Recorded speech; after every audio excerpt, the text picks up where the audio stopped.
Alors, je viens vous parler de démocratie, mais de la vraie, celle qui n'existe pas du tout, et celle qui, je crois, serait capable de nous sortir du pétrin. Je suis prof à Marseille et en 2005, j'ai commencé à exister. Je me suis réveillé politiquement à l'occasion d'un débat public en France où on nous consultait sur une prétendue constitution et en la lisant, je me suis mis en colère, j'ai trouvé que c'était dangereux. J'ai écrit un texte d'une dizaine de pages, plus de 10 pages de notes, et je l'ai publié sur mon site. J'ai envoyé ça à mes contacts, 3 fois rien, une bouteille à la mer. Et puis, il s'est passé quelque chose qui a transformé ma vie. Les gens s'en sont emparés, ça correspondait à quelque chose qui leur manquait. Et je passais des nuits, pendant des mois, j'ai passé des nuits à essayer de répondre à ces gens-là, surtout d'ailleurs ceux qui ne m'aimaient pas, en essayant de leur prouver qu'ils avaient tort, qu'ils se trompaient. Et progressivement, donc là, il y a les journaux qui s'en sont emparés, les télés, les radios, tous ces gens-là sont passés à la maison. Le compteur du site se transformait en ventilateur, il y avait 40 000 visites par jour, 12 000 mails en 2 mois. Et finalement, rétrospectivement, ensuite, je me suis aperçu que c'est le regard des autres qui était en train de me transformer, qui était en train de me donner une force inouïe. À la fois le regard des autres, positif, qui attendaient de moi quelque chose, et il fallait que je sois à la hauteur. Et puis les regards de ceux qui ne m'aimaient pas du tout, qui se méfiaient de moi, qui disaient que j'étais un imposteur, un bon à rien, quelqu'un qui n'était pas à sa place. Et j'avais envie de leur montrer qu'ils se trompaient. Et ça tendait le même ressort, mais donc c'était vraiment tous les regards me donnaient une énergie considérable et qui marche encore aujourd'hui. Qui marche vraiment absolument aujourd'hui. Et j'ai découvert que c'est une vieille affaire, que les Athéniens appelaient ça la vergogne. Et je trouve que c'est un concept très intéressant et essentiel. Pour les Athéniens, le bon citoyen donnait de l'importance au regard des autres. Ça le poussait à la vertu. Quand les autres comptaient sur lui et le récompensaient de leur regard, ça lui donnait l'intention d'être vertueux. Et quand les autres avaient un regard réprobateur, ça les incitait à ne pas sortir, ça incite le citoyen à ne pas sortir du sentier de la vertu. Et c'est vrai que ça marche. Les gens qui ont de la vergogne sont plus vertueux que les autres. Et donc inversement, ceux qui n'ont pas de vergogne sont extrêmement dangereux, au point qu'à l'époque, vous avez des mœurs plus brutales que nous aujourd'hui, pas obligé peut-être de les mettre à mort, mais on pourrait éviter de leur donner des responsabilités. Depuis, finalement, je me donne du mal pour... Pourquoi ? D'abord, je cherche à comprendre la cause des injustices sociales. J'essaye de voir s'il n'y a pas une cause principale pour toutes les injustices sociales. Ensuite, je découvre avec émerveillement les idées géniales qui fondaient la démocratie athénienne, donc une vraie démocratie. Je remets plein de mots à l'endroit, des mots importants qui sont complètement mis à l'envers depuis au moins 200 ans. Et finalement, j'essaye d'imaginer... Alors, c'est un chantier. Je n'ai pas une vérité révélée. Je construis un objet, là. J'essaye de rendre robuste une idée. Je cherche à penser des institutions, de bonnes institutions, qui nous protégeraient tous contre les abus de pouvoir. Je compte sur de bonnes institutions pour nous pousser à la vertu. Je ne compte pas sur des citoyens vertueux. Je ne crois pas à ça. Je pense que nous avons tous en nous-mêmes du bon et du mauvais. Par contre, de bonnes institutions pourraient nous pousser à la vertu ou, comme c'est le cas aujourd'hui, nous laissent dériver complètement en dehors de l'intérêt général et du bien commun. Pour chercher, j'utilise une méthode formidable que nous a conseillé un vieux monsieur, donc Hérodote, antique, un médecin, qui disait « chercher la cause des causes ». Et je me sers de ça tout le temps. Pourquoi il disait ça ? Il disait, quand on a un problème, quand il y a un mal à soigner, évidemment, ne vous en prenez pas aux conséquences. Vous ne réglerez pas le problème. Ne vous en prenez même pas aux causes. Elles sont multiples, tout est multifactoriel. C'est pas ça. Il vaut mieux chercher parmi toutes les causes la cause, s'il y en a une, au moins une des causes déterminantes, c'est-à-dire celle qui détermine les autres causes. Et c'est celle-là qu'il nous faut. C'est ça que je cherche. Alors, je partage avec tous les copains résistants, je rencontre, depuis que je fais de la politique, je rencontre plein de gens qui résistent depuis toujours, et je partage avec eux, évidemment, toutes ces luttes, et j'ai fait un schéma pour vous montrer la variété des sujets sur lesquels les gens résistent. Et donc j'ai fait ça sous forme d'arbre, et l'arbre montre, enfin, ça permet de montrer que je m'étonne que tous ces résistants s'en prennent à des choses importantes, mais qui ne sont que des conséquences. Et je trouve que personne n'essaye de comprendre la cause de tout ça, et il me semble que j'ai trouvé, alors je me trompe peut-être, mais j'ai l'impression d'avoir trouvé une cause commune à toutes ces impuissances, et à toutes ces injustices. Donc je pars des conséquences, les injustices sociales, j'essaye de comprendre d'où elles viennent. Il me semble qu'elles viennent de l'absence de contrôle des pouvoirs qui produisent une impuissance populaire, et je pense que s'il y a des injustices sociales, c'est parce que les gens bien, les gens normaux, n'ont pas le pouvoir de résister. Tous ces gens qui résistent et que je connais, tous ces militants, ils résistent, ils passent toute leur vie à se bagarrer, ils ne changent rien. Comment ça se fait? Parce que leur impuissance politique leur interdit d'agir. Mais d'où elle vient, cette impuissance politique? Pour ce que j'en analyse, je pense que cette impuissance politique vient de la Constitution, du texte qui fait que les élus ne sont pas révocables, ils n'ont pas de compte à rendre, on ne peut pas choisir nos candidats, on n'a pas de référendum d'initiative populaire, de notre initiative, nous ne pouvons décider de rien. La monnaie, on la laisse privatiser parce que dans la Constitution, il n'y a rien pour obliger au fait qu'elle soit publique, etc., etc. Je n'ai pas le temps de développer, mais dans la Constitution, toutes nos impuissances sont programmées. Ça ne vient pas du ciel, c'est écrit quelque part. Alors, j'essaye toujours de comprendre quelle est la cause des causes, quelle est la cause de cette cause. Qu'est-ce qui fait que, partout dans le monde, toutes les constitutions programment l'impuissance des peuples? C'est pas un complot, ça peut pas être un complot, pas tout le temps et dans tous les pays. C'est pas ça, c'est autre chose. C'est un processus universel qui doit avoir une cause universelle.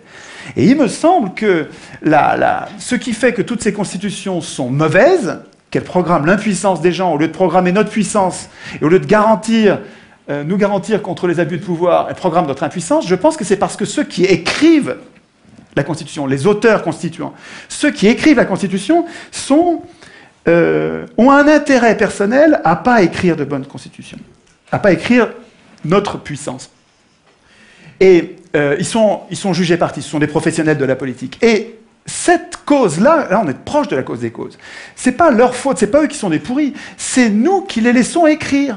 Pour comprendre l'importance de cette erreur, il faut que je rappelle qu'est-ce que c'est qu'une constitution.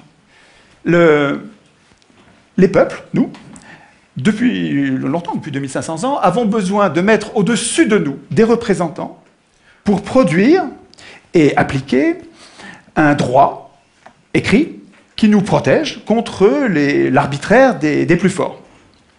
Donc ces gens-là sont très utiles, évidemment. Ils produisent un droit dont nous avons besoin pour pacifier notre société. Mais en même temps, ils sont très dangereux. C'est-à-dire que si jamais ils se mettent à abuser, s'ils se mettent à servir les intérêts d'une caste au lieu de servir l'intérêt général, ou s'ils se mettent à abuser du pouvoir en devenant fous, puisque le pouvoir les rend fous systématiquement. Oui, ça fait 2500 ans qu'on sait ça, quoi. Hein. Le pouvoir rend fou, tous les pouvoirs ont une tendance à abuser. Toujours. Montesquieu. C'est comme une loi physique implacable.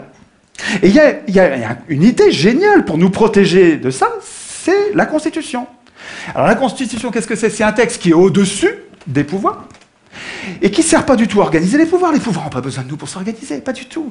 La Constitution, tous les citoyens devraient savoir ça. La Constitution, ça sert à affaiblir les pouvoirs.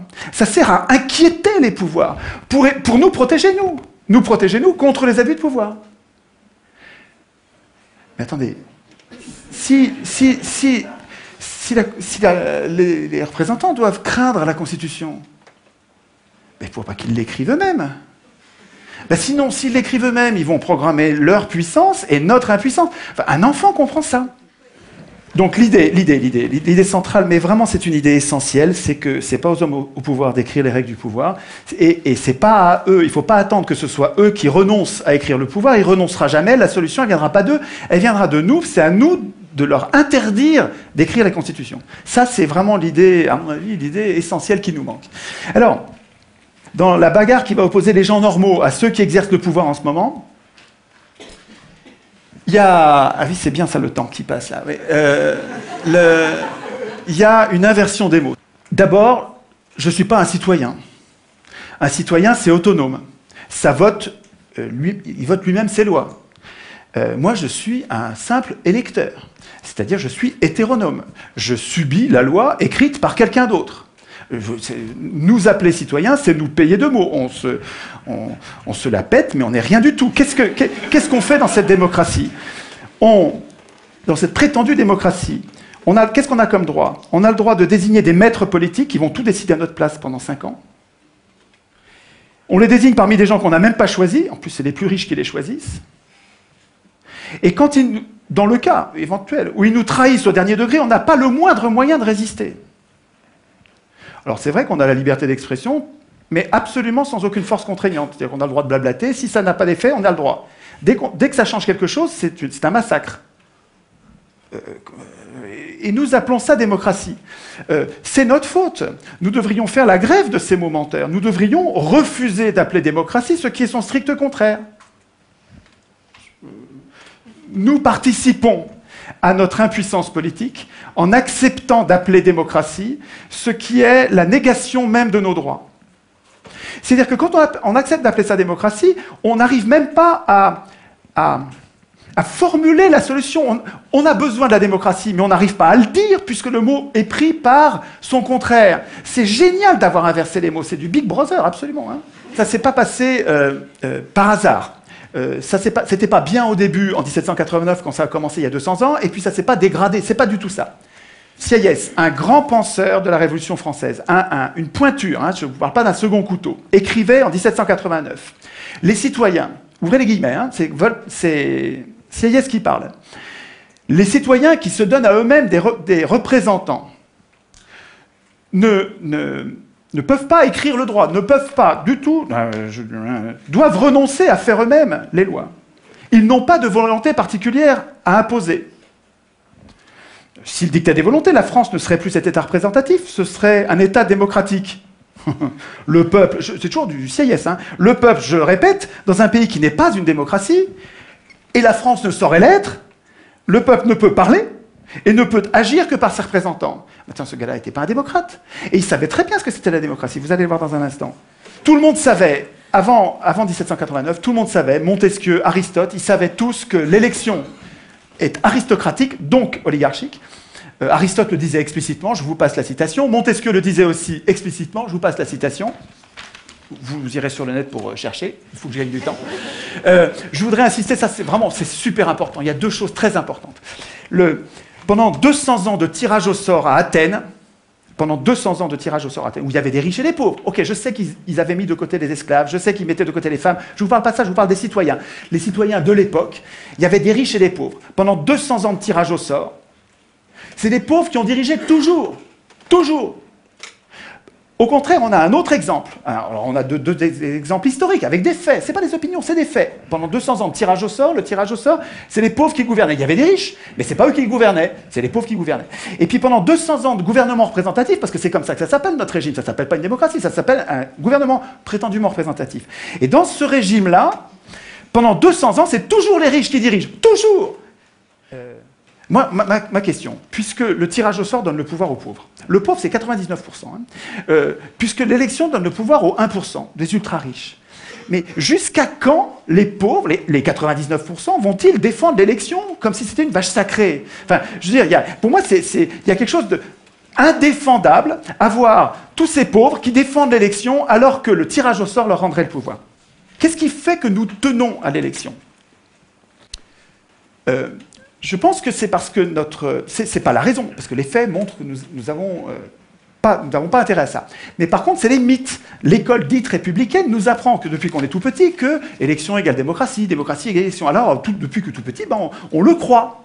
Et donc, il y a une période de désintoxication de ces mensonges de pouvoir. Il faut arriver à remettre les mots à l'endroit. Nous ne sommes pas en démocratie, et ce dont nous aurions besoin, c'est une démocratie avec du tirage au sort qui nous libérerait de ceux qui veulent le pouvoir. pour changer les choses, il me semble que nous ne pouvons pas compter, il ne faut pas compter sur ceux qui ont le pouvoir en ce moment. La solution ne viendra pas d'eux. La solution, elle viendra des gens normaux, des gens simples, des gens qui ne veulent pas de pouvoir. Et là, il faut que vous connaissiez cette pensée d'Alain, qui est un penseur formidable, à connaître absolument, qui disait « Le trait le plus visible de l'homme juste est de ne point vouloir du tout gouverner les autres, et de se gouverner seulement lui-même. Cela décide tout. Autant dire que les pires gouverneront.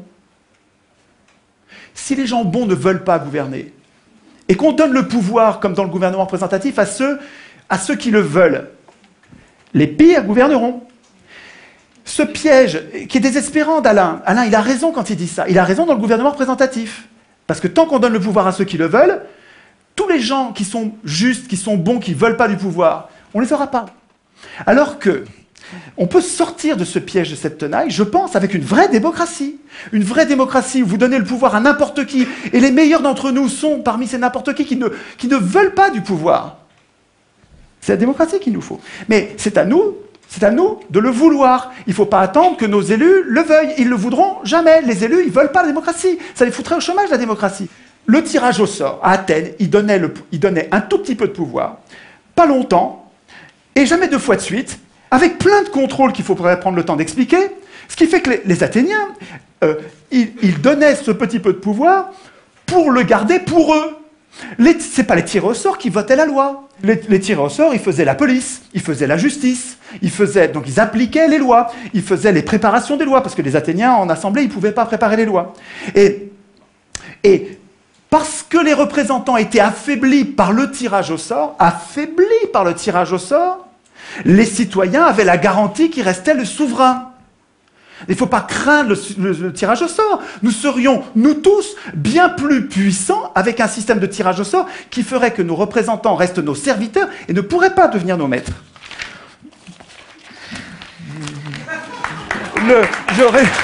Un mot pour finir. Juste un mot. Je suis désolé, allez sur le message.org qui a été fait par l'un d'entre vous. Il me semble que nous devrions, comme des virus, à la base, sans attendre que des médias ou des gens puissants se passent quelque chose, il faut qu'à la base, nous passions le mot entre nous en disant « il ne faut plus que l'Assemblée constituante soit élue, il faut absolument que l'Assemblée constituante soit tirée au sort ». De là, tout va découler. Je pense que cette idée est valable pour toute la Terre. Je vous remercie de votre attention.